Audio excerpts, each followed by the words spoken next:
Welcome to the Fantasy Football Fanatics podcast with your hosts Griffin Palmer, CJ Hickman, Jason Cabrera, and Ryan Mitchell. What is up, everybody? Welcome to the show. It is Tuesday, August 15th. This is the Fantasy Football Fanatics podcast. I'm your host, Griffin Palmer, joined by CJ, the Hitman Hickman, and Jason Cabrera. What is up, guys? Hello. Hello. Yeah, it feels like it's been a while. It feels like, because with all this football suddenly, it just feels like it's been longer than that. Well, instead of just going through our normal daily routines and speculating on things, we actually had a lot of games to watch. So, it feels like football season's finally almost here. I mean, got 3 more weeks of subpar football. Thank you, CJ. Crap. Wow. Especially Make sure because you tell us what you're really thinking, CJ. Don't hold back. Well, at least we'll get 2 solid quarters this week, but then after that, it's back to crap. Well, I mean, week 3 is the one where you usually get like a half, and then, nothing week 4. Week 4 is barely worth tuning into. But also, they don't have to make their cuts week to week anymore. They can keep their entire roster until the final cuts now. So, I mean, we might be seeing even less and less of the starters than we think going forward. It'll be interesting to see how it plays out. But, it's not great football, but it is football. So is it better to have football happening or not at all? Because, I mean, we do have the distraction of fantasy football here. Drafts are starting. Yeah. I'm about to say, is it better than Pee Wee football right now? I mean, I could take a Pee Wee game right now over the Colts in Detroit. I would do that. Wow. That's rough. I mean, is it because they could be playing some actual in-season games, so there's actually stakes on the line? Pretty much. Much more of a human drama there. All right, fair enough. Well, anyway, back to the show. We have an amazing show for you guys today. Today, we are going to be continuing to take a look at the running back position. This is going to be one of those shows that you guys want to bookmark and come back to because, the top 12, your number ones, that's kind of universal, but this is where it starts getting really interesting. So we're going to have a lot of fun debates and conversations here. Of course, we're going to bring you all the top headlines from around the league. I mean, crap, we posted the show on Friday speculating about Ezekiel Elliott news, and not only did we get that news, but we got a whole bunch of other things happening throughout the weekend. So much to get to today. Basically, if we can get this anywhere near an hour, I will be pleasantly shocked. As long as we keep it under 2 hours, I'll be happy, but I'm really hoping it doesn't go that long, but we'll see how it plays out. As always, please make sure you guys subscribe to the show on whatever platform you're using to watch us, listen to us, whatever the case may be. We're here year-round. We want to make sure you guys don't miss a show, especially in the season. The shows are only good for the day that they air, really, because there's new stuff, new content, so make sure you guys get it as it's coming out. Subscribe, and you can follow the show on Twitter at the FF Fanatics.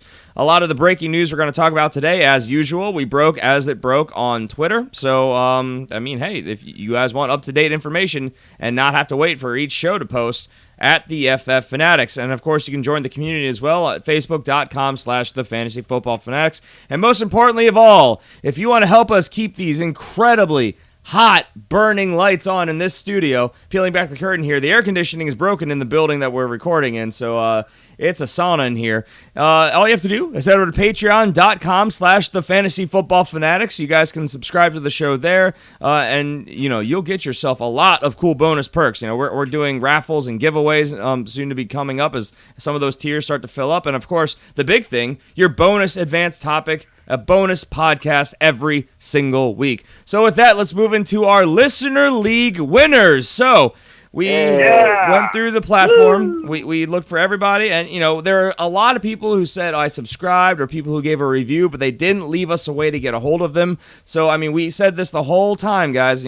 We had some amazing reviews. Some people who clearly said, pick me, I want to do it. But you guys didn't give us a way to get a hold of you. So unfortunately, a number of you were randomly selected, but we had to keep moving because there was no way for us to get you in. Follow the rules. Come on, guys. I mean, we gave the exact same basically breakdown for 2 months. So, I mean, sorry, guys. I mean, but, we'll do a lot more of these in the future. And if we get enough feedback, maybe we'll do multiple leagues and go. So, we'll see how it plays out. But our winners for this season, people we're going to be reaching out to are Chris, you guys are going to have to help me here because, as per usual, I'm bad with names. Chris Schapper? Is that how we say that? It's like Schapper. Schapper? Okay, sure, Chris Schapper.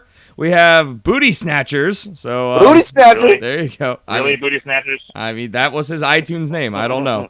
Equist23. We have the Celtics fan.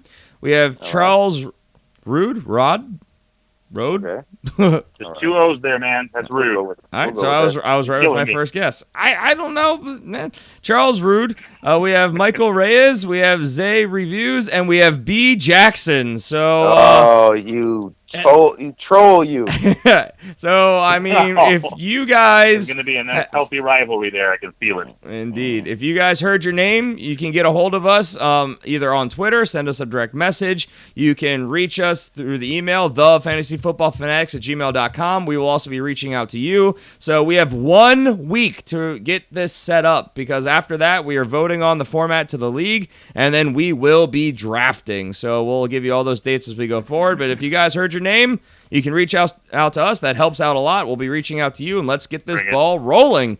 So with that, let's move into our warm-up question of the day. Seeing as how we have officially seen week 1 of the preseason, I have to ask, guys, what is one? And I specify one because I know if I don't say one, we'll spend the entire show here. What is one play, Jason? What is one player that stood out to you guys in the first week of the preseason? Who wants to go first? I saw like 10 guys. 10 guys. I'm going to go through all of them. Oh, geez. I'll go. Oh, go ahead, Jason. The one guy I saw was Joe Mixon. Man, I mean, limited play, obviously, but that dude has got some balance. It's amazing to watch him run the ball. He's got a little bit of everything. He's got power. You're not going to bring this dude down with an arm tackle. So it was really interesting to see him in action. I just cannot understand if he is not the starter at the beginning of the year. Yeah, I could definitely agree with that. Listen, Chicago, I gave your boy a lot of crap. I gave your team so much garbage. I've been dogging you guys out. But you know what? Look, to be honest, in my defense, this is one game, but one heck of a game from your kid, Trubisky, man. He went out there. He showed the boys. He was controlling the offense, making some smart decisions and everything like that, man. It looks a whole lot better than your boy Glennon. So I got to say, man, Trubisky, he really impressed me out there week 1 of preseason. Yep, and mine, and this was actually a really entertaining game to watch, is the guy who's being taken as the highest rookie on average, and that is Leonard, or the running back, I should specify, Leonard Fournette. Leonard Fournette, I mean, if you look at the actual stat line, it's not the prettiest thing in the world. 9 attempts for 31 yards, so 3.4 yards per attempt. Yeah, that's decent, but I mean, he was trucking people. There was a fourth down where he, everyone knew they were feeding him the ball, and he just took it. They were giving him the rock on what seemed like a 2/3 margin. They were running the ball. And he got a touchdown as well against the Patriots. So, I mean, I really like what I see. And we're going to get into the news around him later on. I know he's a little banged up. We'll get there. But no, he looked really good. Definitely deserving of being drafted high. And, he said he wants to be the leading rusher in the league this year. Doug Marrone has said that he doesn't want to pass the ball at all. So these are all good things towards Leonard Fournette if you're a believer in the rookies and that offensive line. But, I mean, I liked what I saw. He passed the eyeball test. And, yes, it was 1 week of preseason for all these guys. But, I mean, hey, that's why we're watching preseason, to catch a glimpse of these guys, hopefully looking impressive and as advertised. So, quick warm-up right there. Let's move into our top headlines from around the league. Now, as we mentioned, there was a lot of big headlines, and we're going to keep burying the lead here because I think everyone's waiting for us to talk about one thing, and we'll get to that in the running back section. But one big headline we have to talk about is the three-way trade that happened on Friday as well. Now, Buffalo was involved in a trade with two different teams. First off, they traded away Sammy Watkins. Holy crap, did you guys see this coming? It caught me by surprise. The more I look at it, the more it makes sense to me. But what were your guys' thoughts when you first heard about that? I thought anything was going to get released, to be honest. But, I mean, it's a smart play by them. Why release a player when you can maybe be able to get something for him? And, it's kind of a win-win, I think, for their team. I mean, they're definitely – he wasn't going to be in their plan season because they didn't accept this player option. They would keep him another year, so it makes sense. Jason, what were your thoughts here? Yeah, same thing. I was kind of shocked at first because I really thought they were going to give him another opportunity to kind of do what they expect him to do. But I love the trade kind of for both teams, to be honest. I like the 2018 second round pick that Buffalo is getting. That's excellent, and they get a sorely needed corner. Meanwhile, Sammy Watkins going to the Rams. that's actually really, really nice because the Rams have got a lot of people that you just don't know about, and the kind of underwhelming wide receiver core was kind of starting to remind me a little bit of what they were doing over there in Chicago. So they get a guy now in Sammy Watkins that's got tremendous upside, and if he can get on the same page with Goff, this could be a really nice trade for them. Yeah, it feels rushed though with them with that chemistry because they bring them in, and especially with that general manager, it feels like they got to win now. I mean, and I think that's a little bit too much pressure for Goff, but hey, let's see if they can make it work. I mean, I think that's what they're desperately trying to do. They're trying to turn the corner in Los Angeles. They feel like they have something that they can build off of there. I don't know. I'm not going to say that's misplaced, but this will help them a lot because, I mean, their wide receiver core as it was right now was not exactly anything that you would get too excited about. Like Luster. I mean, obviously, we talked about how they're overpaying Tavon Austin, and then a number of gadget players behind them.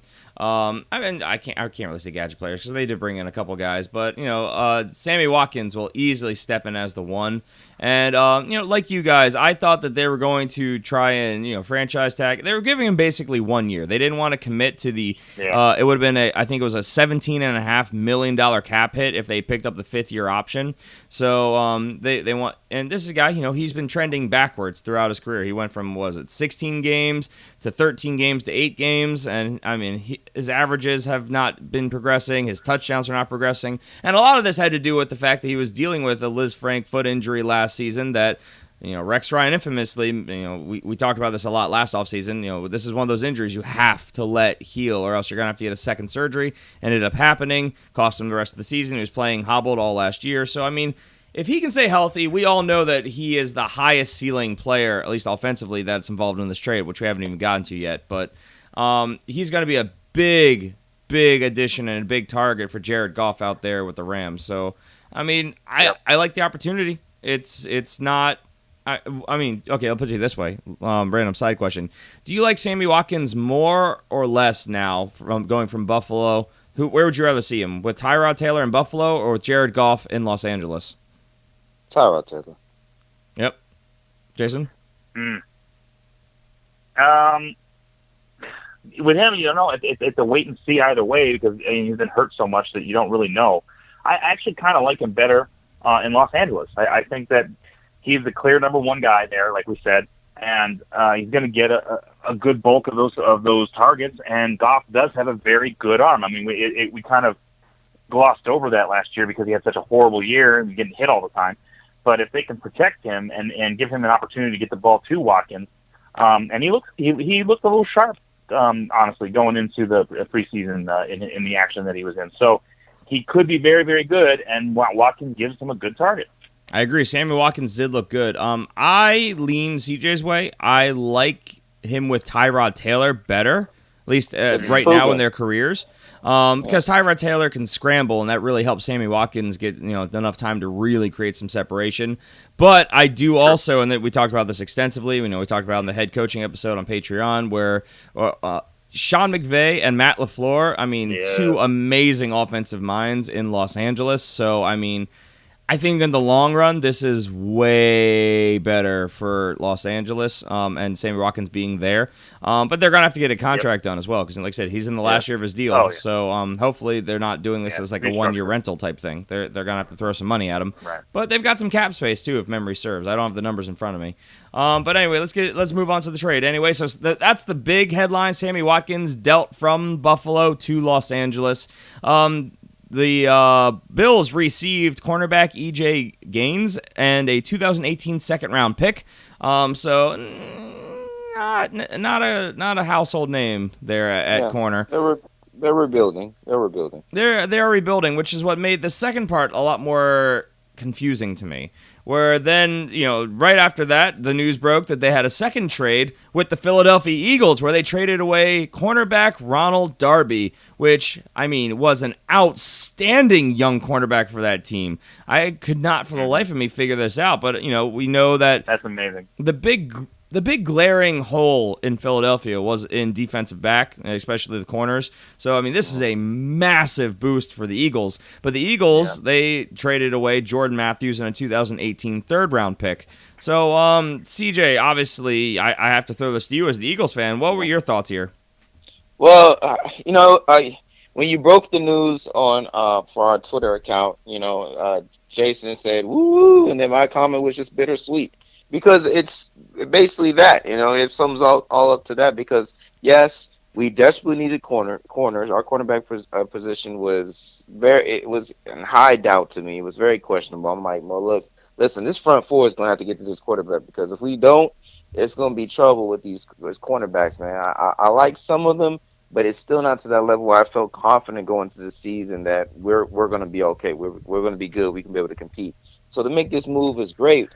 But then you're letting go of a guy that has been very consistent, and I've heard it from both sides. I've heard Jordan Matthews lovers and Jordan Matthews realists that he was just a good receiver on a bad receiving core team, and that's basically what he was. I mean, he was very consistent each time he came into the league. Each season that he played with a quarterback, he never got to play with a quarterback consecutively, so he was always adjusting with that. His numbers were proven.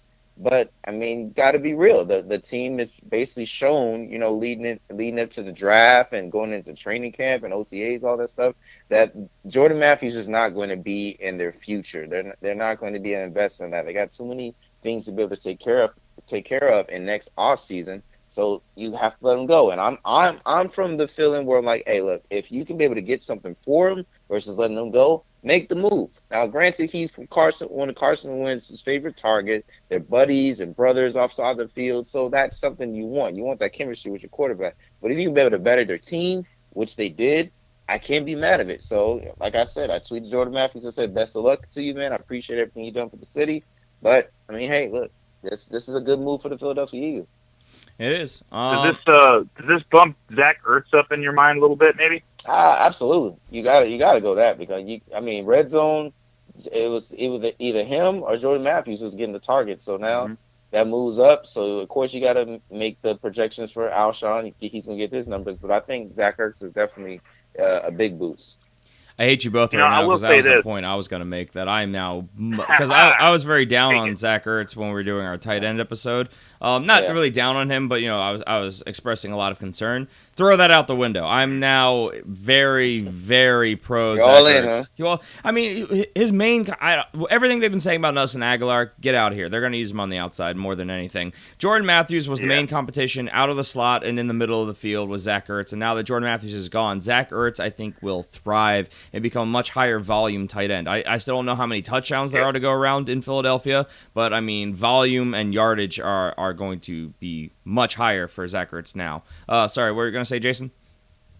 Well, I was going to say one thing I really, really like is the fact you guys picked up Ronald Darby. I mean, that is an excellent pickup for you guys. You sorely needed a corner, and this is a very, very good corner.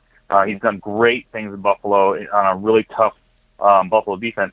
And, it's honestly about time for Philadelphia to get back to having a really good, solid, tough defense. I think this is a good step in that direction. Yeah, building a corner drive. I mean, it's been terrible. They've just been going the free agent route. So to finally draft some young corners and get a young corner and build that's been absolutely great. I'm actually concerned about Buffalo, to be honest, with their receiving core going into the draft. I had a draft last night, and I saw basically all three of their guys, and I'm looking like, well, you just basically just got three slot guys. I don't know where to go with it. Well, the other thing that bothers me is if you look at what they're doing, they're picking up a player and they're picking up a draft pick for 2018. You look at the second-round draft pick and third-round draft pick consecutively in these two trades.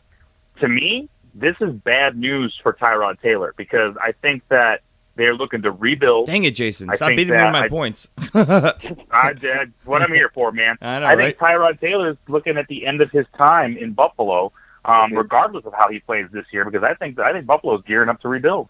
Yeah, that's what I was kind of looking at. After, because hot takes, you're like, what the heck? They gave up Sammy Watkins, they gained Jordan Matthews, they lost. They maybe got a higher floor player, but they lost a massive high ceiling player there. And we're all IDP players here. This is a downgrade from EJ Gaines to Ronald Darby. Gaines has been okay, but Ronald Darby, he was a very top tier. He was in the running for Rookie of the Year when he was drafted 2 years ago. So, I mean, he was incredible. But when you step back and you look at it, the players that were swapped, the contracts that they shed, the picks that they got, exactly like you were saying, I'm thinking that Buffalo has basically said, you know what? This isn't our year. We are going into, I don't know if they're scamming for Sam per se, but they're definitely acquiring draft picks. They're going into a rebuilding phase. They are playing for 2018 and beyond. 2017 is, they're going to put on a show. I think they'll be competitive, but I think that they think that, the Patriots are what they are. They didn't make any real losses. I think that they're playing the long game here, and they're trying to get younger, shed some contracts. They have a new head coach, new everything going on there. They want to get rid of the old stuff. They want to rebuild it. So they're blowing it up. And you know what? Maybe that's the best thing for Buffalo in the long run. It's going to be, tough to digest probably for some of the fans for this season. I got to tell you, though, a sleeper now that I am definitely eyeing is Zay Jones because, he's going to be like their main outside guy now. Yeah, true. Yeah, that boosts him for sure. Yeah. I think this is still a 7-win team, to be honest. 7? Yeah, about 7. I was thinking maybe 6, but we'll see how it plays out. Tough division. I don't have their schedule in front of me either. One thing I do want to point out as well, and this is funny's not the right word because that's a terrible way to put it. But stop it. Jordan Matthews got hurt in his very first day of practice with the Buffalo Bills with a described quote chip fracture in his sternum end quote. He is listed as week to week, guys. So they just made this big move, trying to get a more consistent guy to help them move the ball. They're looking for these slot guys for Tyrod Taylor. And he's now out, and he's got to learn a whole new offense in a couple weeks' time. So that sucks for Buffalo. But yeah, so a very interesting trade, and then three-way trade here. But it's you can once you take a step back and take a look at it, you can kind of get some perspective what they may or may not have been doing there. So let's move on. Some quarterback news. Miami Dolphins quarterback Ryan Tannehill has decided to undergo knee surgery to repair his torn ACL. He will be, I think he already has been officially placed on injured reserve. So the smart move in the long run here, because it seems like all the stem cells and all the rehab and everything else seems to have been kind of a ticking time bomb, and this was the long-term fix. So Ryan Tannehill, he wasn't going to play this year anyway. Get it done. You have the entire season and off season to rehab, get healthy, and get back for the 2018 year. I think this was the right call. Do you guys agree? Yeah, I agree. I think it's a season too late, but yeah, I agree. No, I would agree with that. Agreed with that too. But if he had gotten the surgery late last year, who's to say that he would have been ready for this season anyway? So, I understand them trying. To be determined. Yeah, it's true. I know hindsight's 20/20, and we'll never know. But this is good for the long run. But I've read a lot of articles talking about is this just the Ryan Tannehill that it's always going to be, a guy who's always got a reason for why he hasn't broken out. He's primed with a great offense, all these weapons, and now he gets injured. He's been relatively injury free. Before that, it was all the inconsistency around him. I just don't know. I don't know if Ryan Tannehill is real or not. But now we have to wait another year to try and see it. Let's move on to Baltimore, where Baltimore Ravens quarterback Joe Flacco is on pace to be ready for the Week 1 opener. All reports are pointing to him being ready to play Cincinnati. However, he will not play during the preseason, which, man, does that make me, as a Ravens fan, really concerned here. Yeah, because Joe Flacco, look, he has been the model of health throughout his career, except for tearing his ACL and his MCL 2 years ago. He was an Iron Man. And now he's got this back injury, and those things, when you start getting shots, you're gonna get hit from all over. Those are gonna add up. It's hard to shield your spine from impact. So I'm worried because there's no good options left out there unless they're able to get a Tony Romo to come out of retirement or a Peyton Manning or something. So Peyton Manning's waiting for that phone call. Oh yeah, he wants to play for Baltimore. So no. Brett Favre. I would love to have Brett Favre. I'm not even gonna lie, Brett Favre, I would be all for in Baltimore. Just a gunslinger, deep arm. Let's do it. But we've made some moves, transactions on our number 3 quarterback for another number 3 quarterback. I mean, the situation's not good if Joe Flacco goes down. I've been saying this ever since I watched the preseason game. We even talked about this before the show. I think that the Ravens defense looks good enough to be the 2000 Ravens. I mean, our only glaring problems last year were our secondary, and as I've said extensively throughout this offseason, they've done nothing but upgrade the secondary. The problem being also that I think the offense looks like it could be on par with the 2000 Ravens, which was very, very bad. Won a Super Bowl, but very, very bad. So we'll see. It's hard to put it all together. Yeah, I mean, look, we still, with all the injuries that have happened, we still have some dangerous weapons. We still have a proven quarterback that can lead an offense, and the defense is going to be very good. So I mean, who knows? I honestly don't know where I think this team finishes. We were talking about wins for the Bills. I don't know with Baltimore, but we'll see as we move forward. But let's move on. This has been the one thing that probably everybody's been waiting for us to talk about, and we've pushed it back. About 25 minutes into the show.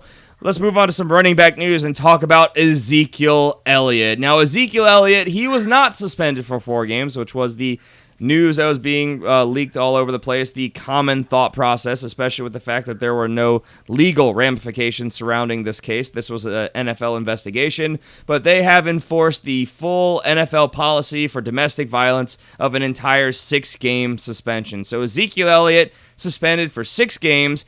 As we mentioned last week, talking about the potential of a 4-game, Dallas has their bye week on week 6, so you will not be seeing Ezekiel Elliott till week 8, except for here's the thing, he has appealed the suspension, so that can mean about a dozen different things, including that his suspension could be upheld, nothing changes, it could be pushed back, it could be reduced, it could be, gotten rid of altogether.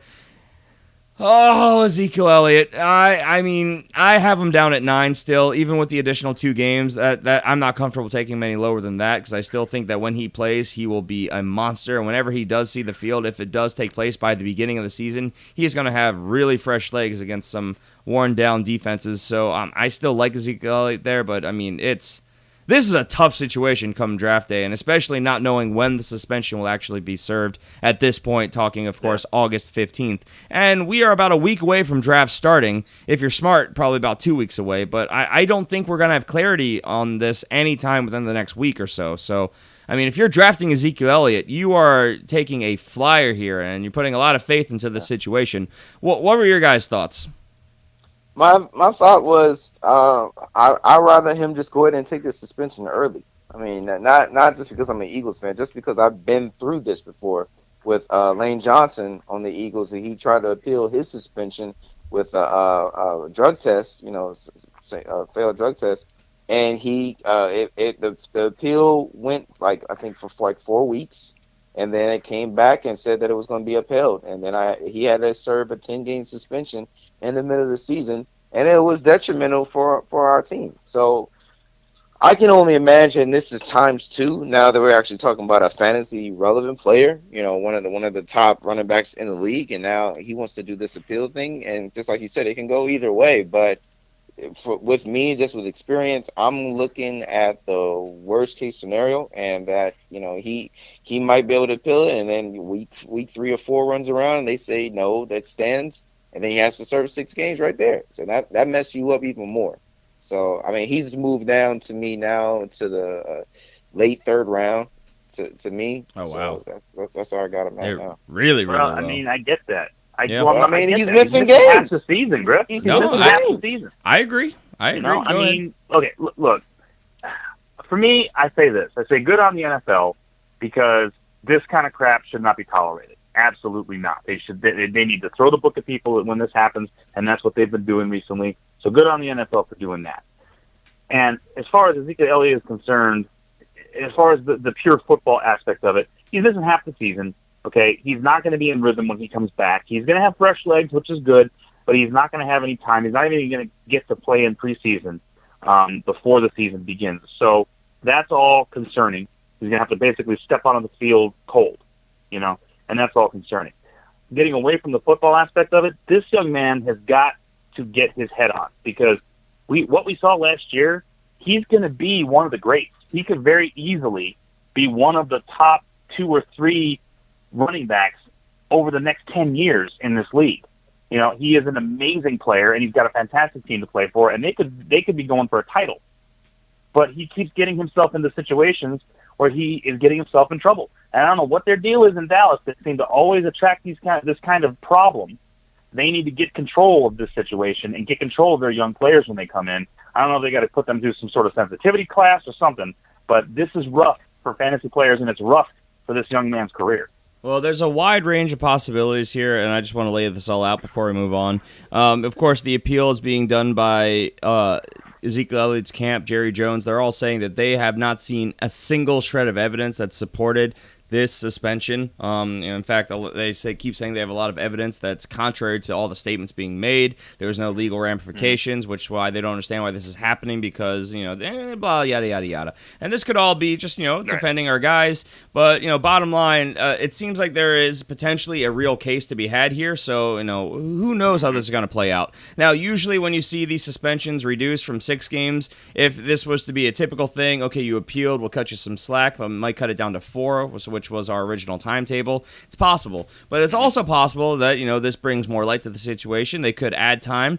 This is also a zero tolerance type thing with the NFL, where if he has another infraction along these lines, you talk about him being an all-time great, well, he'll be banned from the NFL if this happens again. And like you said, he keeps getting himself in trouble. There was the situation over a couple weeks ago, I think it was over the summer, where he groped some girl. There was the fight in the club back on July 16th, which they could still add time. They could, quote, and this was another article I was going to talk about, where they could, quote, pursue further action against him for that bar fight. So they could add time to his suspension. So, Ezekiel Elliott, there is just so much here talent-wise, but there are so many question marks that, you are really gambling if you invest a high-round pick in Ezekiel Elliott. Will he return on that value when he's playing? I would say probably, but who knows when that's going to be, because now that this is in the appealment process, the suspension doesn't start until the appealment ends. So he like we said, he could start the season, but what if the appealment goes to like week 6 or week 7 before they hand it down? Then you don't have Ezekiel Elliott through the end of the season for fantasy or your fantasy playoffs. So what's the point of drafting him then? So. Right. Oh man! I don't think appealment is a word, Griffin. I make up words sometimes. we make history on FFF, man. The appealment process. I'm pretty sure that's a word.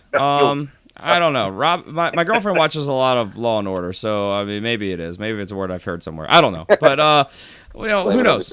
I'm not going to source check it in the middle of the show. I'm just saying it could be. But yeah, no. This is a very, very polarizing situation. Some people are going to say, "Screw it! I know the talent that's here. I'm going to grab it and use it when I can." Others are staying away. And for those of us who play in auction leagues, it's going to be very interesting to see where his value goes. So, that's the Ezekiel Elliott news. We will obviously update you as we know more, but this is why we always say you should have your draft as late as possible, because, stuff like this happens. Injuries happen. There's still 2 more weeks of preseason, like we were talking about, where the starters are going to be in. People are going to get hurt. There's plenty of guys we're going to talk about soon in the rest of the news. So, this is frustrating, but again, we'll update as we know more. Let's move on to Atlanta, where the Atlanta Falcons running back Devonta Freeman is out for Week 2's preseason game against the Pittsburgh Steelers. He is in the concussion protocol, so a guy just got a big contract, and now he's dealing with a reported to be pretty serious concussion. So best of wishes to Devonta Freeman. Hopefully he gets healthy soon. It's sad to get a big contract and then not be able to play. Moving on to Miami, where Miami Dolphins running back Jay Ajayi is still not practicing. Speaking of concussions, this makes it now 2 weeks since he got a concussion in training camp. Guys, level of concern here for Jay Ajayi. Do you think that this is just precautionary, or do you think that this might be something serious and long-lasting?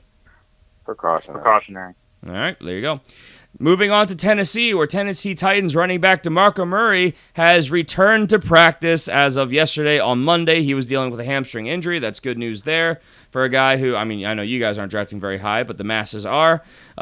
In Jacksonville Jaguars head coach Doug Marrone said that first-round rookie running back Leonard Fournette will not play in Week 2, dealing, of course, with a foot injury. Week 2 of the preseason, I should specify. The severity of the injury has not yet been disclosed. The hope and the belief is that it is not a Liz Frank injury. This is believed to have been precautionary. If this was Liz Frank, obviously we're talking about long-term repercussions throughout the season, but we don't know. We will update as we know more. Are you guys concerned here? Do you think this is just as they're advertising precautionary? He's going to be one of our star cogs in our offense. We want to make sure he's healthy. Yeah, I think they saw enough in preseason. They're like, okay, let's sit them down. We don't want to run you into the ground early, because you will be run into the ground this season. Oh, yes, he will. This guy will be used heavily. Jason, your thoughts? Oh, yeah. No, I pretty much agree. I mean, if I was Doug Marrone, I'd wrap that kid in some bubble wrap and just put him on the bench. Just stay there. Don't move. Somebody get that man a straw. Yeah. Don't move. All right, last bit of running back news. The Philadelphia Inquirer reports that Ryan Matthews has, quote, arrived in Philly, end quote, and the two sides will be nearing a resolution to his future with the Eagles soon. So I'm going to go ahead and throw this directly to CJ. CJ, what is going on here, buddy? Well, they're waiting to see what's going on with his neck doctor, basically, to see if he's healthy, and if he's healthy, then we can be able to move forward with the release. Because I'm like, dude, why is he still here, to be honest? I'm like, come on, man. You got all these people there. We got these rookies that we like. And then you still, for some reason, still see Ryan Matthews on the Eagles roster. So that's what they're waiting for. NFL is not allowed to release players, just out of injury. You got to wait till they're healthy. So that's where we're at. I mean, you can, but there's settlements. You have to pay a lot more money. We don't want to do that extra money and stuff. We want to do that. Yeah, you can't just do it willy-nilly is what you mean, yeah. Nah, yeah. Yeah. Willy-nilly. Yeah, I mean, that's basically how I took it. They're evaluating. Because, I mean, look, bottom line, Ryan Matthews is an incredibly talented running back when healthy, but he's just never healthy. This guy's put up good numbers throughout his career when healthy. It's been a couple years since it's been that. So. Okay, says the resident Eagles fan who just wants to get rid of him. Let's move on to wide receiver news, where Falcons.com's Kelsey Conway reports that the team has shown, quote, real emphasis, end quote, on getting Julio Jones more red zone touches in camp. Guys, what are your thoughts on this possibly amazing fantasy news? I think Kelsey needs to just stop being so dang obvious. That's what I think she needs to be. What? It's good. I mean, more touchdowns for Julio Jones, more opportunity to use that giant frame of his and make something happen. But that's not been always the big problem with Julio Jones. The big problem with Julio Jones has been the injuries. So I want to hear that he's healthy and he's running up and down the field, and then that he's got a new workout regime, and that's what I want to hear. I don't want to hear about, he's in the red zone a lot. Well, that's wonderful. Julio Jones, yeah, like you mentioned, going into his 7th season, he's only played 2 full seasons. I mean, to be fair, all but one of those seasons he played double-digit games. But, he's always banged up. He's always hobbled. He's always dealing with some ailment. Doesn't always cost him time. Yeah. But, new offensive system, maybe this will be where he gets going. Because, his average throughout his career is somewhere around 7 touchdowns. So that's not good. That's always been the downer for Julio Jones because like the last 3 years, he's had 1,400 yards, almost 1,900 yards, and just under 1,600 yards, but 6.86 for touchdowns. So, I mean, that's been the real downer for fantasy. If he gets more involved in that aspect of the game, I mean, this is why, as a show, we're actually kind of low on him. Among the masses, of course. The masses have him going, top 3 elite wide receiver. Spoiler, because we're getting into this next show, we don't see him that way. So, but I mean, maybe if this is the way it plays out, then I think that you could make a very strong argument to get him back up in there. So, this is exciting news, but I mean, until we see it, it's all coach speak as far as I'm concerned. So let's move on. Best shape of his life. Yep, off-season, best shape of his life type conversations, tropes, things of that nature. So, with that, let's go ahead and move on to New York, where the New York Giants wide receiver Sterling Shepard has resumed practice in full. Of course, we all thought he might have had a season-ending injury when he was first carted off the field about a week ago, but this is great news for the young second-year wide receiver. Guys, excited to see Sterling Shepard back in the lineup? Absolutely, man. I wanted to see him take that next step with Eli Manning, keep Brandon Marshall in his place over there as the old dude. So, I like this move. You hate Brandon Marshall so much, CJ, for no reason. Brandon Marshall in his place. He's gone. Which will be in the end zone probably. Did we ever make that bet on who was going to finish the year better, Sterling Shepard or Brandon Marshall? Because I think we need to. We can. We need to. But anyway, Jason, what are your thoughts here? I agree. I mean, this is, like I said, this is a very important year for Eli Manning, and they've got to have all of his weapons. And Sterling Shepard, regardless of what you think about Brandon Marshall, is a very talented player and is on the upswing. So even though he may take a hit and probably will take a hit this year in his production, he's still going to be a weapon. He's still going to be around. So this is good for the team. It's good for fantasy. I agree. Let's try and power through these last couple so we can actually get to the topic of the day. In Cincinnati Bengals first-round rookie wide receiver John Ross has a full participant in practice on Monday. Was a full participant. Yeah. So good news there. Was dealing with a number of injuries. Good to see, but an injury-prone player, so I guess we'll see how it plays out. You guys excited about this? Yeah. Yep. All right. Moving on to Jacksonville, where Jacksonville Jaguars wide receiver Marquise Lee was carted off the field over the weekend. It was reported as a high ankle sprain. He's saying he's going to try to be ready for week 1 of the season, but that's a, to me, unrealistic timetable. So we'll see what happens there. But, I mean, this just adds more volume to Allen Robinson as far as I'm concerned.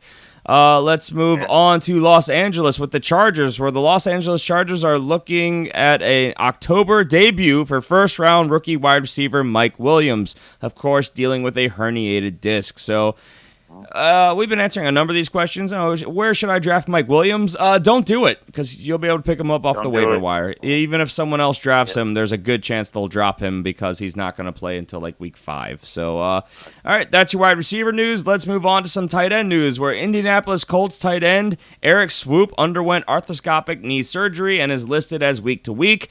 Again, this is a boost for Jack Doyle as far as I'm concerned. You guys agree? Jack Doyle. Doyle rules. All right, and let's do some other news really fast. And this was a interesting camp battle that has now officially ended. Tampa Bay Buccaneers second-round pick from last year's 2016 draft, Roberto Aguirre, their field goal place kicker, has been released. This comes in the wake of him missing 2 kicks in the preseason opener.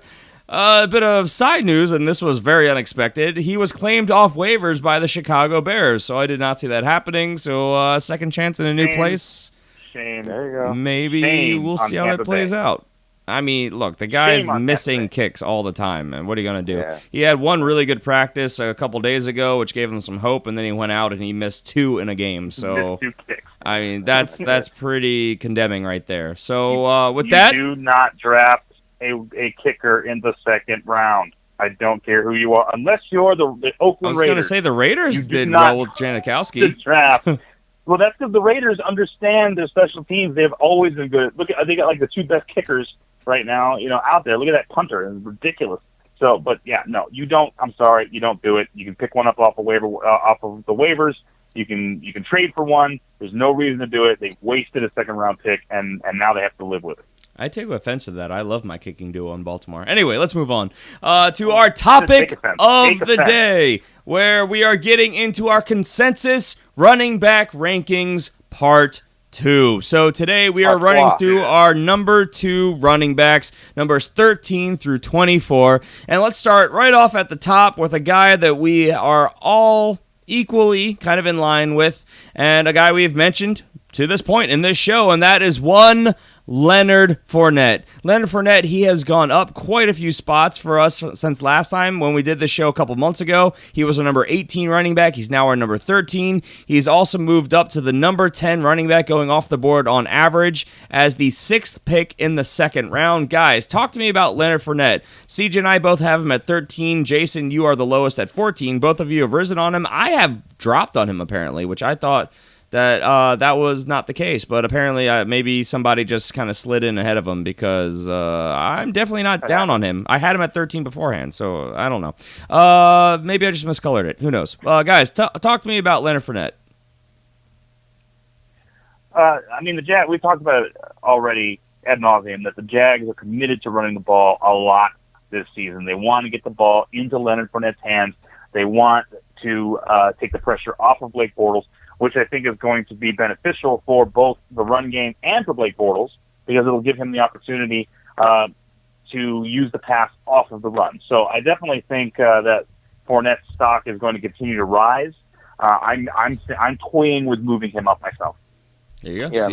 man, he's a phenomenal young running back, man, that has the potential to put up, I would say, Adrian Peterson rookie year type numbers, man. I mean, he's that dynamic of a player, and he's just a scheme fit, just like Jason said. They want to get that ball out of Blake Bortles' hands to relieve the pressure. This is the kind of guy that you want to do it with. So that's why I like him, and that's why he's at 13 for me. I mean, this is a team, like Jason said, is committed to running the ball. They finally have someone they feel like they can do that with. I mean, their leading rusher last year was TJ Yeldon with 130 attempts for only 460 yards and 1 touchdown. So they could not run the ball last year. They're committed to it this year. In fact, as we've talked about a couple times, they're saying that if they could run the ball every play, they would. And this is that workhorse downhill north-south runner who's going to be able to just break tackles, run guys over. Yes, he's a rookie, but he is a big, powerful rookie. And so, yeah, I love the upside and potential. Is there an injury concern? Yes, it comes with the position and this running style, but I mean, when he's in, he should be very productive for you. Like we talked about already, he looked very good in the preseason opener. So yeah, Leonard Fournette, a guy that we are all pretty in line with here, and kind of low on as a show, but I think it's because we've got some sleeper guys that we like a little bit ahead of there. For the people who are wondering, can you recap the numbers 1 through 12?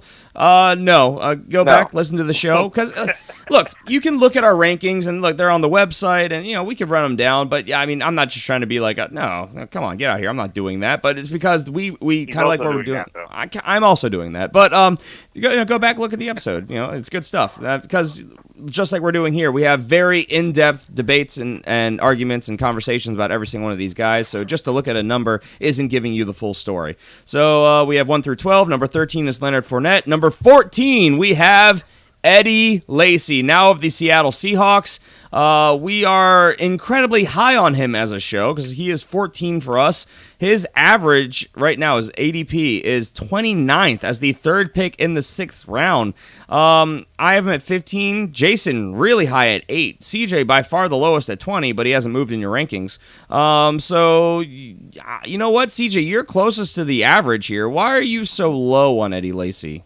Because I still need to see it. I mean, I like the hype that's going around about him, the weight loss and stuff that reports him coming out of camp. But even the reports out of camp is really confusing because I know the team. I know I said this before on this show about this team is really built on competition. And, they've shown a history that they'll bring in guys that have high dollar signs attached to them and you automatically think they're the starter. And then 3-4 weeks into preseason, and they come around and they switch it. So in my mind, I still think that's a possibility. That's why Thomas Rawls is still a guy that I like. But I need to see some more. I need to see some more consistency. I didn't like what I saw out of this last preseason game. They just played. Hopefully it changes as the weeks continue leading up to the regular season. But for right now, I'm still at a wait and see moment right now. Jason, I got to throw this to you, being such a polar opposite. You have him in your top 10. Talk to me about Eddie. Yep. Okay, I don't believe in that Thomas Rawls thing at all. I think Thomas Rawls is going to be a good backup to spell Eddie Lacy, but Eddie Lacy is by far the most talented guy they've got in the backfield there. This is a guy that averages 5 yards a carry. He's continued to drop weight. He's continued to look good. He's running for a team that loves to smash the ball through the line. And he's on a team now that uses their running back in the red zone, which is something that did not happen in his former team over there in Green Bay. They didn't like to do that. They like to throw the ball, and who wouldn't? I mean, you've got Aaron Rodgers throwing the ball, so you might as well just put the ball in his hands. In this particular case, you've got Eddie Lacy now on a team that likes to run, and I think they learned their lesson about running the ball in the red zone in the Super Bowl. That's all I'll say about that. Yeah. But Eddie Lacy is, as I said, ridiculous average, ridiculous power. He's exactly the kind of runner they like. I think they're going to lean on him and have a nice balanced offense. I think he's going to get a lot of touches. Yeah, I side with Jason's thought process here. Yes, he's in a new place, but I mean, the running schemes, they fit his style. And, you're high on Thomas Rawls, CJ, and I get it. We like him. We like the upside. But did you know Thomas Rawls was not even the leading rusher last year for the Seattle Seahawks? when he was the guy. We talked about that too. There was injuries all across that field. There was a lot of stuff going wrong with that offense. I agree. The offensive line was banged up, but Thomas Rawls, as always, is always banged up, which is another concern here. Christian Michael, who has been on more teams than anyone else in the last couple of years combined, he was the leading rusher for the Seahawks last year. He had more attempts, more yards, better average, more touchdowns.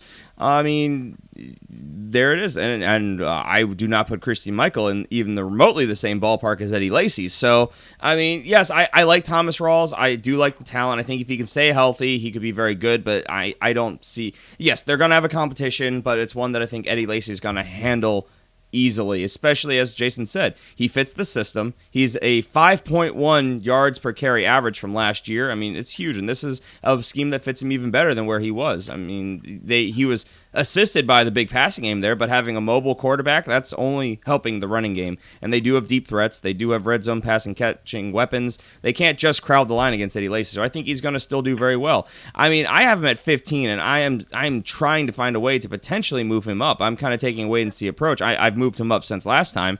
But, if you can get him in the 6th round, that's amazing value. Yeah, so, I would easily take Eddie Lacy in the 4th round. So, 6th round pick for Eddie Lacy. That sounds like music to my ears. So I'm happy to hear that. So Eddie Lacy, our number 14 running back, who we are very high on as a consensus. Even CJ is higher than the average draft position. So let's move on to our number 15 guy, which is one Joe Mixon, Cincinnati Bengals, rookie running back. We have him at 15. His average is at 17 as the 11th pick in the 3rd round. Now, I have dropped him a little bit. I have gone from 13 to 18 on him. Both of you are tied at 15. You have both risen on him. CJ, you are at 21. Jason, you were at 18. So, I believe I dropped on him. Last time we did the show, you had him at 18. Now you have him at 15. So, okay. No, not the case at all. But let's throw it to you, Jason, because I know that you like Joe Mixon a lot. I mean, this was the guy you talked about in the opening. So talk to me about Joe Mixon. I've been talking about this guy since before the draft. He is the complete back. He's got speed, ridiculous, crazy speed. He has power. He's very difficult to bring down. He's got balance. He's got great hands. He has the potential to be a top 5 running back in this league easily, honestly. The only thing that worries me, the only reason I have him out of the running back ones, number one, they still haven't said that he's going to be the starter, which honestly, I can't see it going any other way. He's so talented that he's going to have to be the starter. But number 2 is the offensive line. I mean, when you don't have a great offensive line, you don't have a good run game, He's going to be able to get involved in the offense with passes and things of that nature. But if there's a better offensive line, and if they straight up had said, this is our starter, I would definitely have him up in my number 1 running backs. Yeah.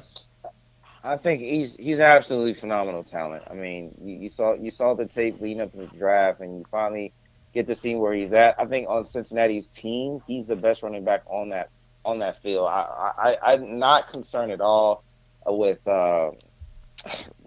Giovanni Bernard. I know Giovanni Bernard is their pass catching back, but Joe Mixon is that complete back for them, and I don't have any concern with the guy that's just been a straight up headache these last couple of seasons. Hasn't been nothing but just poison for you if you had him, because he can't do nothing without being effective in the red zone. Outside of that, rushing and catching the ball, that guy is just not that good, man. And I don't know why his name is blanking from my mind. Jeremy Hill.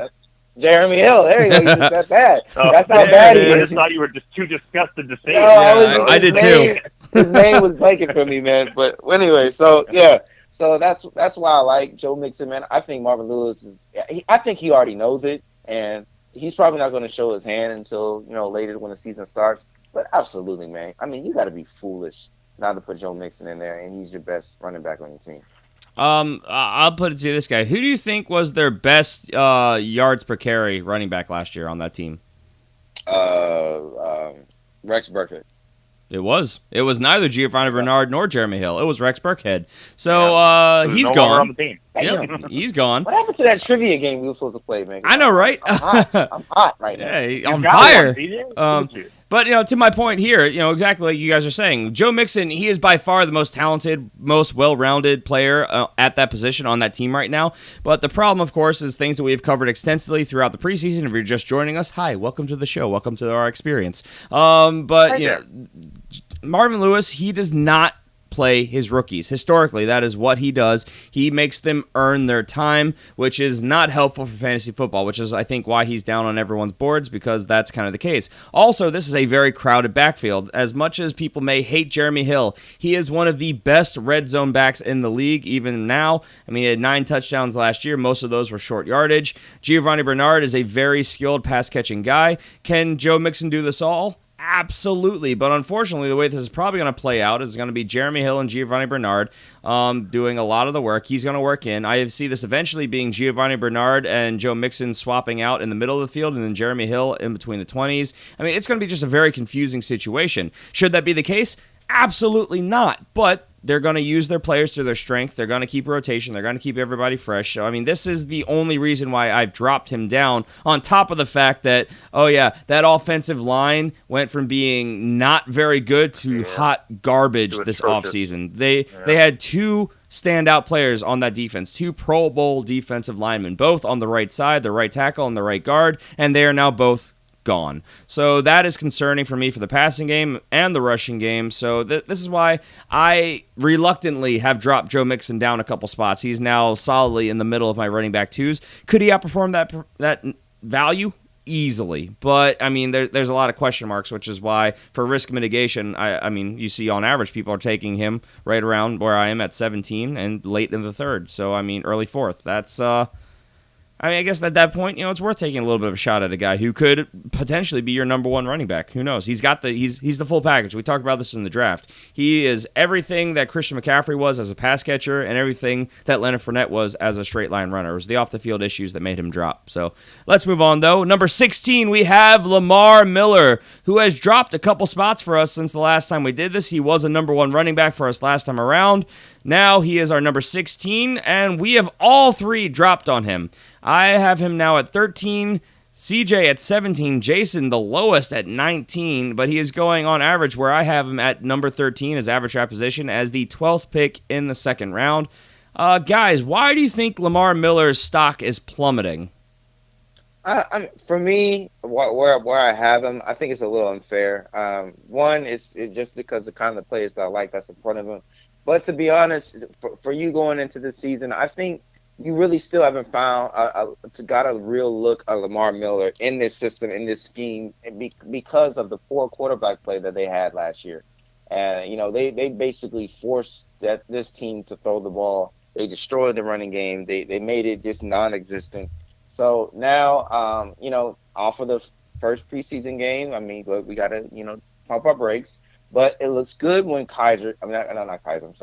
Deshaun Watson is in there versus when Tom Savage is in there. I mean, night and day. The offense was not moving. Watson gets in there, the offense is moving, chains are going. He's making good calls and checks. Running game is starting to get a little better because you got to worry about Watson's legs. So I know Jason doesn't want to put him in there because he's a rookie, but I think he will benefit. Lamar Miller will benefit if the rook plays versus Tom Savage is playing. So that's reason why I know I'm low, but I'm still a little high on Lamar Miller because I think we're going to start to see that year when he was trying to prove himself in Miami where they weren't really using him, but when he was effective, when he was used, he was really effective and he was getting you points. Jason? As far as just a quick side note on Deshaun Watson, yeah, I mean, he looks good in preseason. That's wonderful, but he's a rookie. And he's going to have to go up against teams that right now he's going up against basic defenses, vanilla defenses. When he gets into the regular season, that's not what he's going to be looking at. He's going to be looking at blitz packages. He's going to be looking at stuff that he never has seen before. So that's my concern with Deshaun Watson. Is he the more talented of the 2? Yeah, by far. So will he start? More than likely. I'm just concerned what's going to happen with that.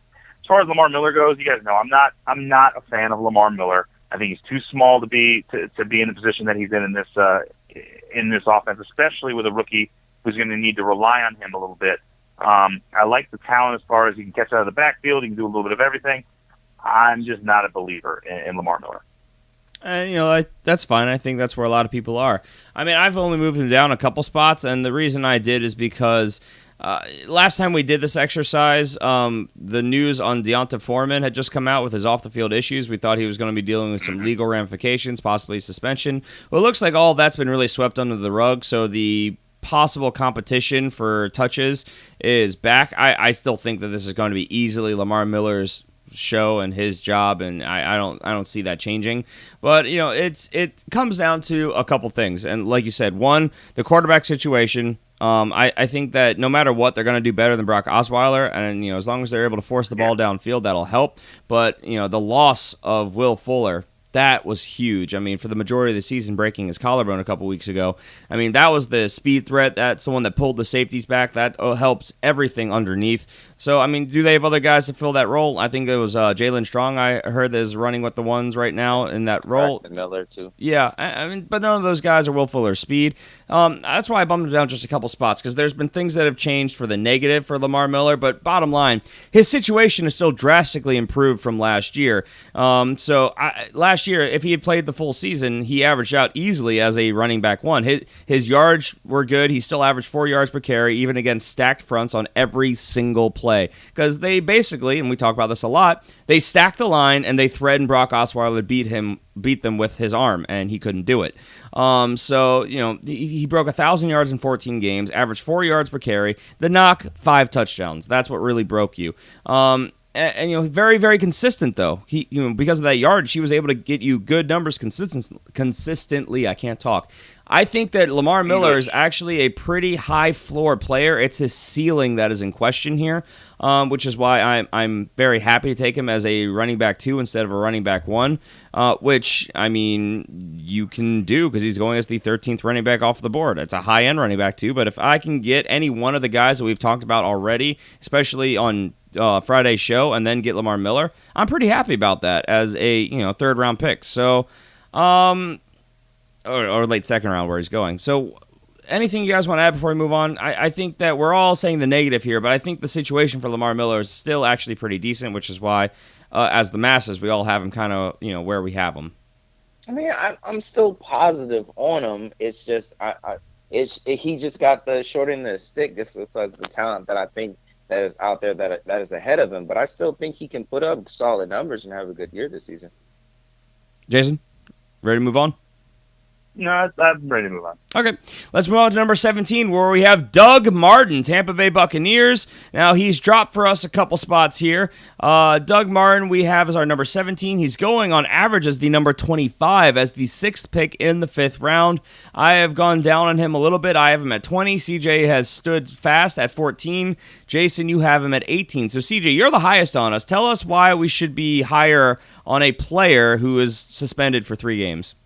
Yeah, and when I was adjusting these rankings, that did come to the count. But, in my mind, I'm still thinking, look, I still think this guy's going to have a great year when he comes back. Yes, he's missing a couple of games, but we also seen, just hindsight with other players and other different situations, they come back and put up great numbers. And I think this offense is poised where they can, when he does come back off of suspension, that they can be able to take off even further. Because we talked about it before, everything that's going on there with Tampa Bay, how they upgraded a lot of positions, and it's going to benefit Doug Martin when he comes back. So in my mind, I couldn't move him off of 14 because I'm still high on him, and I think that he's going to be immediate impact when he comes back. Yeah. Now I only moved him down 1 spot. Jason, you moved him down 9 spots. So I'm going to throw this to you. Why the big drop on Doug Martin? You had him at 9, now you have him at 18. Yeah. The main thing is risk mitigation. It's the suspension plus a lot of guys that I, when I redid my rankings, a lot of guys that I had much lower, I moved up. And so that's just kind of the way it fell. I didn't feel like I could justify Doug Martin being as high as I had him. With a 3-game suspension, so I had to, in good conscience, move him down. Now, I agree with CJ, however, when he's done with his suspension and when he comes back, there's a level of excitement right now when you talk about Tampa Bay. They've added so many weapons to this team. They've got 2 very, very good tight ends. They've got one of the best receivers in football. And then when Doug Martin's healthy and motivated, he's one of the better running backs in football. So overall, I really like this team, and I think he's going into a good situation that's going to play to his strength and give them another dynamic. I think he's going to do something this year. I mean, all accounts are pointing to him looking like his rookie form in 2012 or his big contract year performance in 2015, where he averaged over 4.5 yards per carry. In fact, just under 5 in 2015. 6 touchdowns wasn't great, but far cry from when he was unmotivated. And that's been the problem throughout his career, is motivation. But he's definitely motivated now. We talk about this a lot. He's playing for his contract. They have ways that they can move on from him after this season, and they've got other people that they like in-house. So, I think I agree with everything you guys have said. This is a guy who is going to miss some time, but when he comes back, he is going to be motivated. He's going to be fresh. Everything we're hearing, because we heard a lot of information early on saying, oh, his job might not be there. Well, everything we've heard since then is like, yeah, that was just kind of coach speak. It's going to happen. So he's got a role. He's motivated. He's in shape. I like Doug Martin. I really do. But, it's just the suspension, knowing he's going to miss 4 weeks out of our fantasy season because he's got a 3-week suspension. And then, of course, everybody's got a bye week. That's tough because that's a quarter of your fantasy season. So just, again, I approach everything I do pretty much. I make tweaks based on who I like a little bit, but it's all statistical. And just the way I saw him playing out the year with the way he lines up against people around him, it just slides him into 20 as a middle to back end running back 2. Could he outperform that? Easily. We've seen when he's motivated, he's very productive for fantasy. But, I as of right now, just like you guys have said, there are people around him I like a little bit more. They're not going to miss time, so that's why they've slid ahead of him. But, Doug Martin, we're still higher on him as an average than the industry as a whole. So I do like Doug Martin. Let's move on to number 18, a guy that we are all, he's moved up for us. Our average has moved up, and we are very high on as a show. And that is number 18 for us, Frank Gore, who's going as the number 33 running back off the board as the 4th pick in the 7th round. Guys, somebody please tell me why a running back who finished as a number 1 running back each of the last 2 years in Indianapolis is going as the 33rd running back on average when we have him at 21, 18, and 16. I haven't got a clue, man. He's old, I haven't man. got a clue. That is ridiculous. He's old. We want to know when reality is going to actually hit, and they keep thinking that this is going to be the year.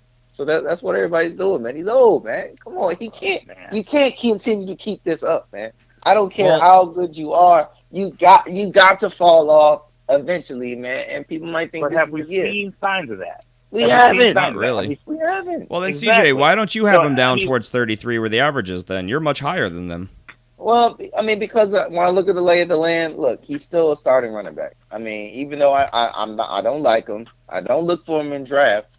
I still got to put him up there. He's still, he's still number 1 running back on the team. And then when you look at the Colts offense, when they running back group, it's not that impressive. So he's the next best thing that they got there. So that's why I have him up there.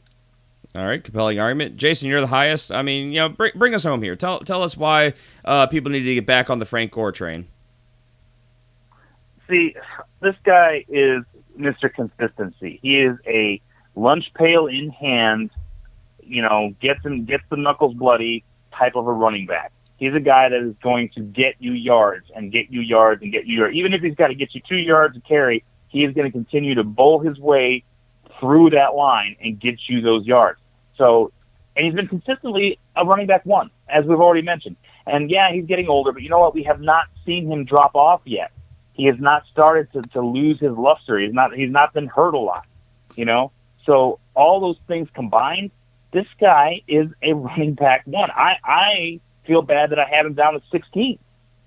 He's probably going to end as a running back 1 again. He always does. So this guy is a guy that you should definitely look at. It's a high floor guy, and depending on how well this team does, he could have a higher ceiling. But you look at that floor, I have absolutely no problem taking him as a running back too. Yep, I mean, we're talking about a guy who had 1,000 yards rushing last year. He finished as a running back 1, as the number 12 running back, and we're talking standard leagues here, of course. His big knock was he only had 4 touchdowns. But, I mean, yes, obviously, I have him statted out. I'm the lowest, even though I, like Jason, am very high on him, and it's just kind of the way it worked out. I'm going to try and probably move him up in my rankings. I have to see how some things work out. But, you know, I do expect him to have a drop-off this year. They brought in competition. He is another year older. He's 34 years old, which is ancient as heck for a NFL running back. And, you know, and when these players drop off, it happens quickly. But this is a guy who each of the last 2 years he's been with the Colts has gotten around 260 touches, close to 4 yards a carry. The touchdowns have been in question, but, you know, with Andrew Luck being hurt, you know, and maybe they try to relieve some pressure from him, they lean on the run game even more early on. He could be getting you some very good volume early in the season. So, Frank Gore, 33 is disrespectful. I mean that's middle tier flex player right there. So or even probably not barely a flex player because you're talking flex wide receiver and running back. So waiver wire type guy. So I mean that's way too low. I mean he on volume and opportunity alone he's going to outperform that. So I mean if you can get Frank Gore in the 7th round, more power to you. But that's insane value right there. So Frank Gore, he's 18 for us on average. Just saying. So let's move on. You're not getting him in that round. Yeah, not in our leagues. At number 19, we have Paul Perkins, a guy who I know CJ is higher on, but he has rated lower than Frank Gore in the rankings. So he's 19 for us. Both CJ and I have him at 19. Jason, you're the highest at 17. He's going on average as the number 28 running back off the board as the 12th pick in the 5th round, back end of the 5th. So again, I'm going to throw this right to CJ. CJ, Paul Perkins, talk to me about him. Well, the reason why he's lower in the rankings because I mean Frank Gore's proven. Paul Perkins, we still don't know. We got glimpses of it, but we still haven't seen a full workload of it. So that's what I'm looking at. But I'm hopefully this is the year. I mean, not only for him because he's a good talent for them, but I think he's going to be able to help out Eli Manning, take the pressure off of him. Where they've been so used to just Eli just slinging it. He gets very. He gets bad. He gets worse as you continue to do that, and he starts to make mistakes. So I think they can be able to get Paul Perkins involved in the passing game and actually get involved with that, and even in the rushing, I think they can be able to take advantage of that, and this offense will start to be more fluent and not just one dimensional with what they have been doing. So that's why I like Paul Perkins, and I was trying to get him higher. But I was like, you know what, 19 is appropriate for right now until we see more. Jason, you're the highest. I'm going to throw it to you. Yeah, I watched this team a lot last year, and I've always been down on Rashad Jennings. I never liked him.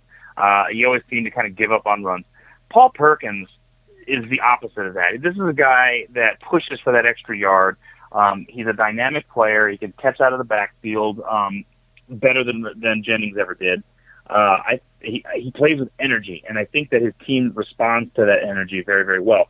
Also, you're looking at a team now that has so many weapons to go to that it's going to take the pressure off the run game a little bit because you got to cover that whole field. I mean, they've got a tight end that runs like a receiver. You know what I mean? And then they've got 2 very, very good receivers and a very, very good up and coming slot receiver in Sterling Shepard, who's just getting better every time he touches the field. So. All that, you take all that into account, and they can't stack the box. They can't stop Paul Perkins every single down because they got to watch everybody else across that field.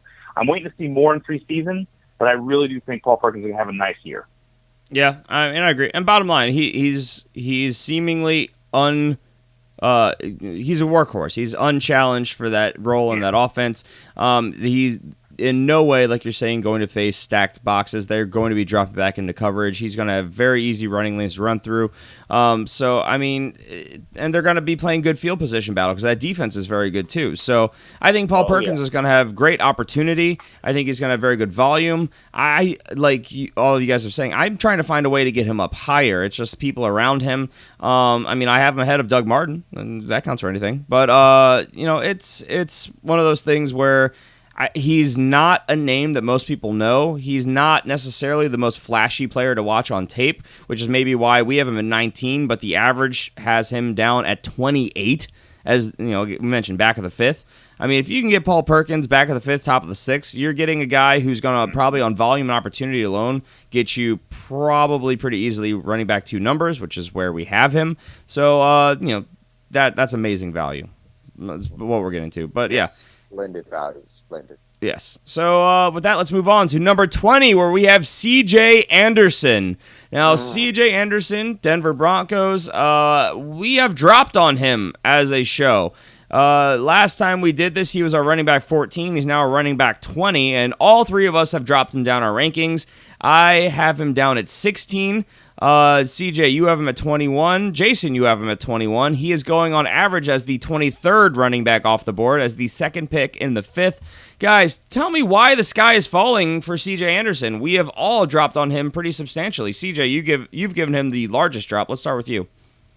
Well, man, it's tough, man. I mean, you look at this, you look at the team. I mean, look, I like that they went at him and made a move and, picked up Allen Barber from the Eagles and, help out with the offensive line.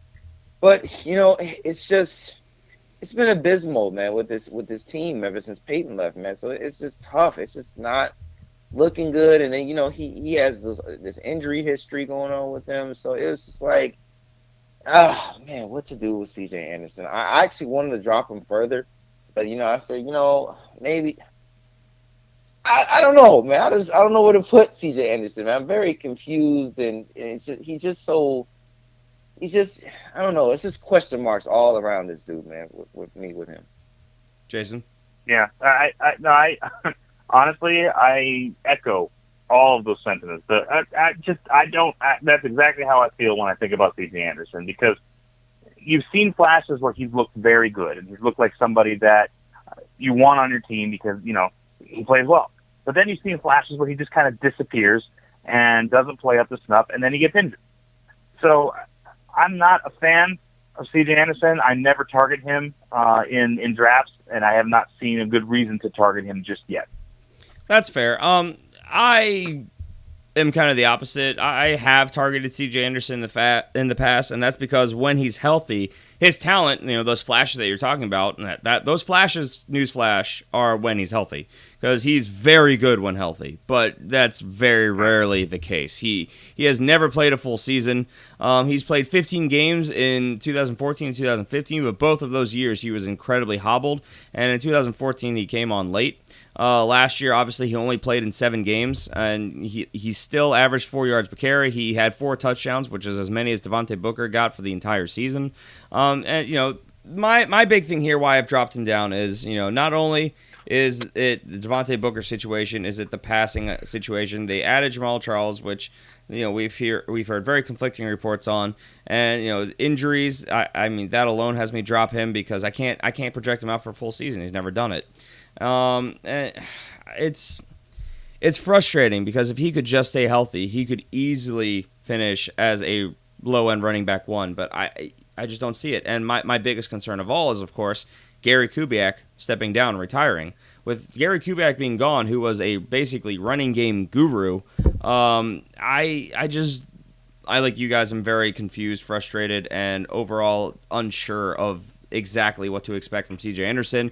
I've watched the preseason tape. I've read all the reports. There are many conflicting things, and that, I think, is echoed in our rankings. We're still a little bit higher on him than the average, but, I mean, we're basically right in line. Okay, if you guys are there, he's going early in the 5th. If you guys are drafting late in the 5th, would you guys pick up CJ? It depends who's around him. It's got a lot to do with what's around him. Jason, would you pick up CJ Anderson? It depends on your situation. I would pick. I would feel comfortable picking him up in the 7th. 5th seems too high for me. Oh wow. In the 5th, I would probably pick him up, but I would be picking him up as my. I mean, we have him as our number 20. I have him as my number 16. So I mean, but in the 5th, I mean, he would be probably, I could safely say, my 3rd running back. So I'd be very happy to have him at that value. Let's move on to our next guy, which is Amir Abdullah, our number 21 running back. He is going on average as the number 26, as the 7th pick in the 5th round. We're kind of high on him as a show. We have moved up on him since last time. I have him at 17. Both of you have him at 22. We've made some pretty substantial jumps here. I guess I've gone up the highest. You guys want to start with me? I'll start. Yeah. Yeah. Go for it. Well, Amir Abdullah, and this is something we have talked about extensively in plenty of previous shows. Amir Abdullah, when he, and this is CJ Anderson argument all over again, when he is healthy, he is amazing. But the problem is, he is never healthy. So that's a big downer right there. A guy that you're going to have to be drafting, and you're getting him as the 26th running back. If you're getting him in the 5th round, I think that's easily good value. But I mean, I don't know. Do you guys think this is a team that does not like to run the ball? Is that affecting your rankings on him? Well, but they like to pass though. They like to pass though, and I think he can be effective in the passing game. I don't think he's going to do that much in the running game. He's going to be. I feel like he's like the Tavon Austin of this team. He's going to be a gadget player. I don't think he's going to be their workhorse back, but he can be effective in those underneath routes or those wheel routes or anything like that they're doing with him. That's where he's going to shine, because he's a beast when it comes to that. I mean, from what we saw a couple years ago in the preseason and even throughout the season, this dude was talented and he was a good pick for you. Now, just like you said, the only thing that's a real hard knock on him that's justified is the health. If he's not on the field, I don't care where we have him ranked. If he's not getting points from me, it's a bust, because he's not on the field to be able to get me points. So it's risk mitigation for me. I have him low. I like him. I talked about him enough, but I need to see him play a full season for me. Right, and we're talking about this injury history, and I mean, if you look at his career stats, I mean, this is his 3rd year. He played all 16 games in 2015, but what that doesn't tell you is that he was banged up that season. Yeah. And then only obviously playing 2 games last year. That's really where this whole thing around him comes from. And like you said, CJ, he is a very good pass catching back. He's a 3-down back. He's very talented. We've talked about this. If he was on any other team, we'd be having a completely different conversation about him. But, it's the line situation. They have a lot of running backs there, but they have openly said many times, Amir Abdullah is our lead back. He is going to be the one getting the ball. But, they have Theo Riddick there as a pass catcher. They have Zach Zenner, Dwayne Washington, who, we all like for various reasons. But Amir Abdullah, he can do what all 3 of those guys can do put together. And this is something we talked about in the past as well. Their leading rusher last year was Theo Riddick, so their pass-catching back, at 92 rushing attempts. That is insanely low. So, I mean, Amir Abdullah, he could be walking into, I mean, they had 350 rushing attempts as a team, which is not great if you're talking about one guy. I mean, for fantasy, some of the elite guys get over 300 touches. But, I mean, I think that's also because of what they had available to them. I think Amir Abdullah is going to give them an element they didn't feel that they had, so they're going to run more, which might get us away from this. They're just a pass-first, pass-often type team. I think they're going to try and have a more balanced attack. Jason, what are your thoughts before we move on?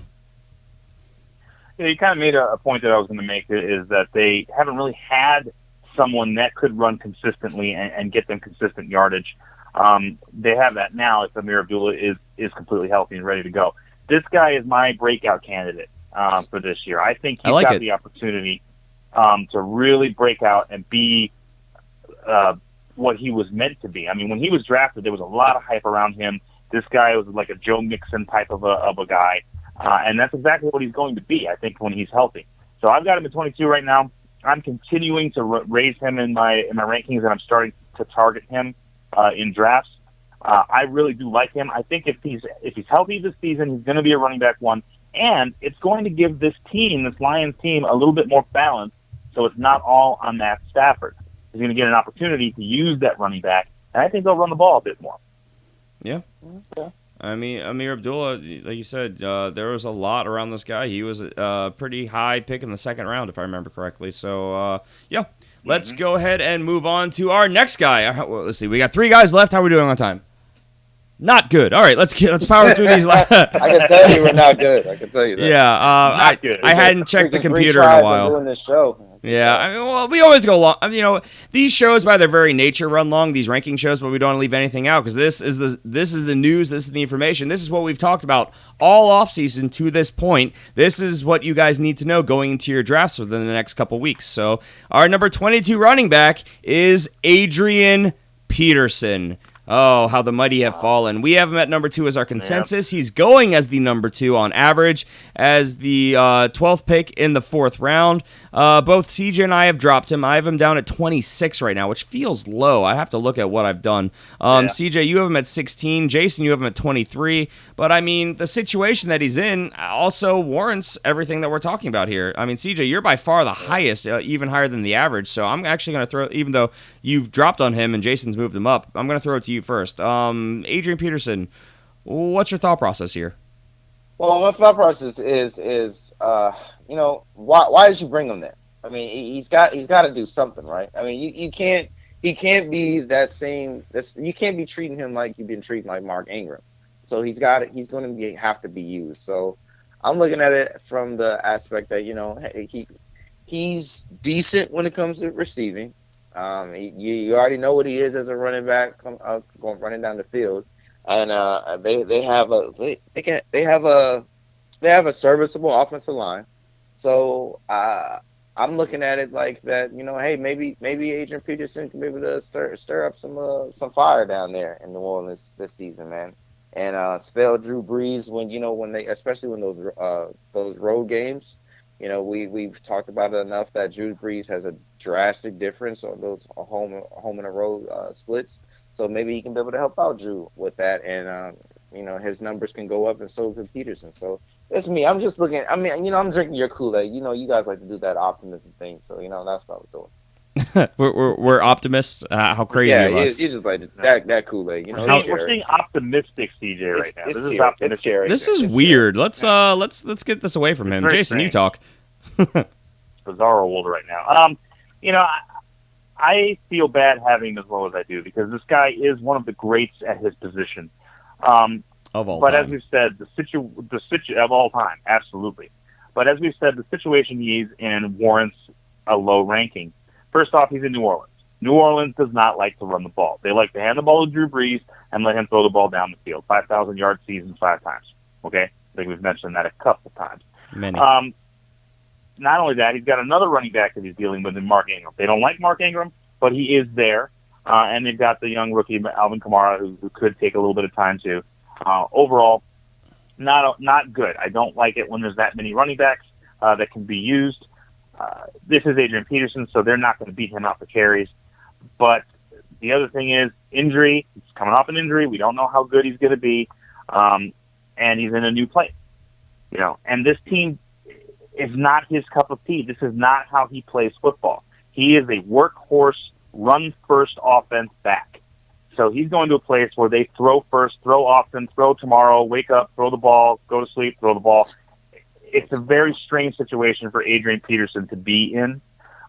So risk mitigation, I have to keep him down in the running back twos. Now, could they change their style? Sure, absolutely could change their style. Just like we were talking about the home road split. Let's say when they go away from home, when they're not in dome, we see a more heaping helping of Adrian Peterson. He runs the ball more, keeps them in games more. So that could absolutely happen. Yeah. You guys have touched on everything, so I'm not going to harp on it for too long. Yeah, he's in a place that he's got to learn a new system. He's going to be used in a different way. Mark Ingram is still there. Mark Ingram, for the life of us, none of us know why New Orleans and Sean Payton do not like Mark Ingram. Mark Ingram was a 1,000-yard rusher for them yet again last year. He had 6 touchdowns, averaging 5.1 yards per carry, but he struggled to get on the field. They still had Tim Hightower. Mark Ingram had 205 rushing attempts. Tim Hightower had 133. That's a massive chunk. That's about over a third of the volume right there. Though he was drastically less productive with his touches. So, I mean, I'll never understand it.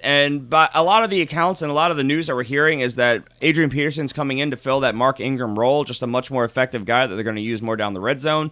But, the stigma around Adrian Peterson is that, oh no, Adrian Peterson, he's so good, he's a legend, he could be the lead guy. So it's just a very confusing situation. And then, as Jason also mentioned, they have incredibly talented third-round pick Alvin Kamara there, who is a outstanding pass-catching running back. So this is just a very confusing, a very muddled, a very, very, very cluttered situation. So I think that's why, as a whole, we're low on him, and the community as a whole is. I mean, I don't know if there's much more to say. When Adrian Peterson gets the ball, he is going to run it down people's throats. The question is how often he's going to get that opportunity. Could he run away with the job? Absolutely. Could he finish way, way, way, way, way higher than this? Absolutely. But is there also a possibility he finishes way lower than this? I have to say yes. Would you guys agree with that? Yes, across the board. Yep, which is why I think we have him averaged out where we have him. So let's knock out these last two guys very quickly and see if we can get this done in under an hour and a half. We have number 23, Carlos Hyde, which we have dropped as a show. Carlos Hyde, 23 for us. He's going on average as the 19th, so we're low on him as a show. He's going as the 4th pick in the 4th round. I have him down at 27. CJ at 29. Jason, a little bit higher than us at 20, but we're all below the average. Jason, really fast. You're the highest. I think I can guess why, but tell me about Carlos Hyde. Well, and this guy, like I've mentioned before, is a complete back, gets the ball in the backfield. He actually works really, really well into the system that I think they're going to run there, which was the Atlanta mold that they had. I think that he has the opportunity, with this offense to shine a bit more than he did in previous versions of the San Francisco offense.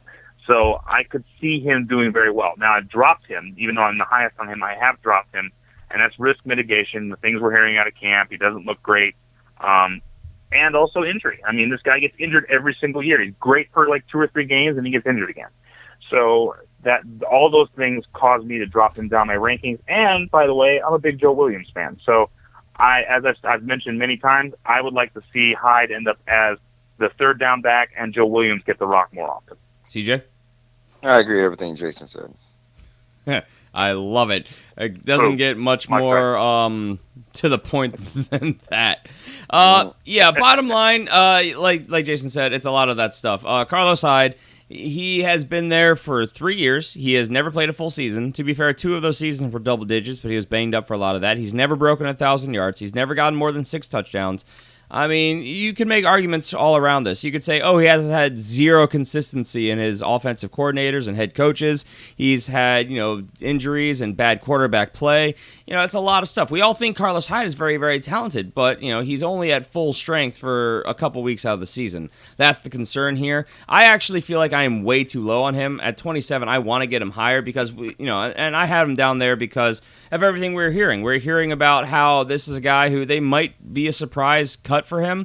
Oh, wow, that was terrible English. He might be a surprise cut for them. They might move on from him with rookie Joe Williams. We all like Joe Williams. Yes, he was a 4th-round pick, but this was an incredibly deep running back class. A lot of early accounts, and especially the off-the-field issues, are why he dropped. There were some things that I heard that said he could be a possible late first-rounder early on. So, I mean, he's very, very good. All the guys in the draft this year, if they were in different years, could have ended up in the top 2 rounds. Oh, really. Easily. And that's the thing. He is very talented. He's in an offense that he fits very well. He was drafted by an offensive coordinator that / head coach, which desperately wanted him, which is why all the hype was good around Joe Williams. All the negative press was around Carlos Hyde. But as we said, what was it, 2 episodes ago? Now we've heard a complete 180 on all the narrative. So I am kind of stepping back and taking the thought process that Jason has. I think this maybe will even out as a committee, and then it's just going to be very muddled and hard to pick who's going to come out. So at 27, I feel comfortable with him there, which is why I have him statted out to finish there. But I could see him finishing a little bit higher than this if he stays healthy with the opportunity. Who knows? But we're going to move on. We're spending way too much time on Carlos Hyde. We're obviously low on him as an average, but I think where he's going at number 19, that's kind of scary as well. Number 24, a guy who, oh man, do I even throw this to CJ? Spencer Ware. Better save me for last. Save you for last. I don't want to end on a negative note, so I'll go to you for Jason's even lower than you are, though. There's too much hype around this guy. CJ, we got to start with you. Spencer Ware, he's our 24th running back. He's going as number 20 on average as the 5th pick in the 4th round, 1 spot behind Carlos Hyde. I have him at 25. I have not budged on him. You have him at 26, CJ. Jason, you're the lowest at 29. Jason, also the largest drop here. So I'll let you guys both get this out really quickly. CJ, everybody's probably waiting to hear what you have to say, so let's get it over with. I have bashed this dude on many occasions leading up to this point. Please go back and listen to that. I have no energy to do it today. But listen, I'm just waiting for Kareem Hunt to take over because this dude, no matter what you saw, that pathetic touchdown he did in the first preseason game, this team doesn't believe in this dude. They don't. They wouldn't have drafted him if they did, man. He is not the bell cow that they want him to be, and he always gets hurt. So listen, let's just. I'm done with him. I'm done. I am. I'm completely through with Spencer Ware, and I'm ready for Kareem Hunt. CJ or Jason rather. I'm Jason. You are Jason. CJ just stopped talking. I pretty much agree with everything you just said. I mean, Spencer Ware is not a workhorse back. He's just not. He would make a really good third down back, and which is what he was when he first got there. That's the role he filled. But giving him the rock first, second down, no. He can't do it. He's proven he can't do it. I have no faith in Spencer Ware whatsoever. I really like Kareem Hunt. I think he's going to end up being the starter. I don't, just because he's a rookie, but I think he will eventually work into that role.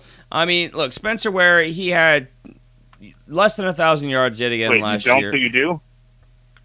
I don't think he will start off as the starter, but I think that he'll end up. I didn't say that. I said end up as the starter. Okay. I thought you meant like at the end of preseason. Yeah. Okay, clarity. That's what. No. Good talk. But Spencer Ware, look, he led the team at the position last year in both catches and rushes.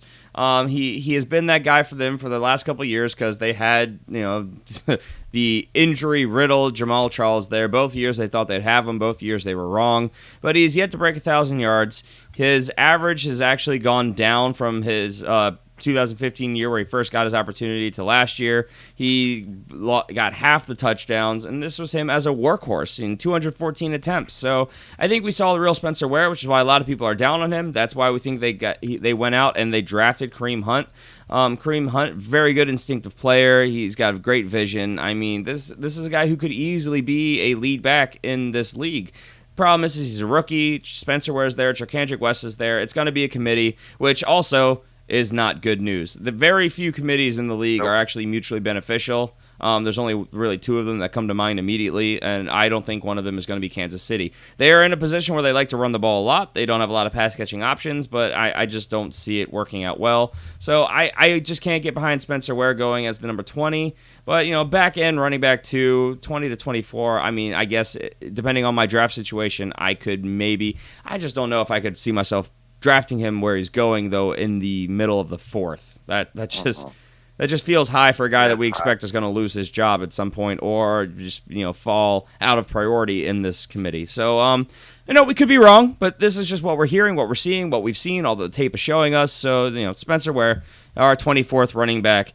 And running down the list again, we have Leonard Fournette at 13. At 14, we have Eddie Lacy. At 15, we have Joe Mixon. At 16, we have Lamar Miller. At 17, Doug Martin. At 18, Frank Gore. At 19, Paul Perkins. At 20, C.J. Anderson. At 21, Amir Abdullah. At 22, Adrian Peterson. At 23, Carlos Hyde. And 24, we have Spencer Ware. So with that is going to do it for us today. So please make sure you guys tune in on Friday when we will be continuing with our consensus rankings. We will be starting with our number 1 wide receiver rankings. So a lot of good stuff upcoming. Remember, if you guys heard your name at the top of the show for the Listener League, you have 1 week to get back to us before your spot is void and we move on to the next person. There's more people in the wings, and don't make us do it. That's all I'm saying. Bring it on. And again, make sure you guys subscribe to the show. Keep coming back every Tuesday and Friday. We'll be here every single week throughout the year. You can follow us individually as well on Twitter. The show, of course, is at the FF Fanatics. I am at G Palmer FFF. CJ is at CJ Hickman 89. Jason is at Jason Cabrera 13. Any parting thoughts before we sign off, guys?